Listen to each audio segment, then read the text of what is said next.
Confronted with the beauty and the purity of truth, human sinfulness rises in opposition. The truth proclaimed by Jeremiah is a principle of order, peace among mankind, harmony. But sin has infected the human soul with disorder and strife, and so sinfulness rears its ugly head against Jeremiah.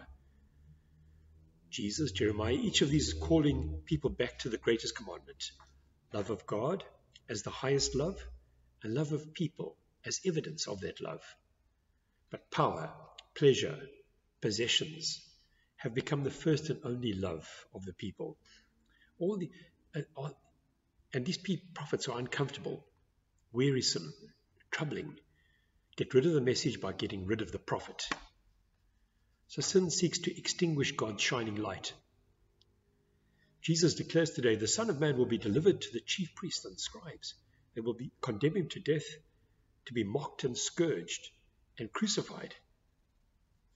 Jesus and Jeremiah attract the worst somehow in sinful mankind. First of all, betrayal. Jeremiah prays today, remember how I used to stand before you to speak good for these people. The psalmist prophesies the lament of Jesus concerning the betrayal of Judas. But it is you, my companion, my close friend, with whom I once enjoyed sweet fellowship at the house of God. Secondly, selfish ambition. James and John, hearing that Jesus will be victorious after his suffering, show no compassion for his suffering, but they quickly jump on the bandwagon, asking to sit in seats of power in his kingdom. The message to us: let us have soft, teachable hearts, attentive to the voice of the Holy Spirit. Change is constant. The world is on the move. We are called to go into the future with faith and confidence in God, not fearfully clinging onto the old wineskins. Faith that the world, our destiny, is in good hands, God's hands. He is moving the world forward to its final destiny. And let us be attentive to the prophetic voices in our lives, in our world, that lead that change.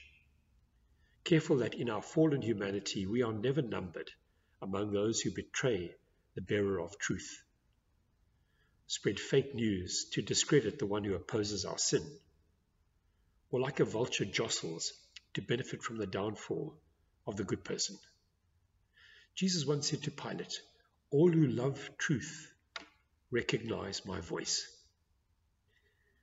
May we be numbered among the lovers of truth.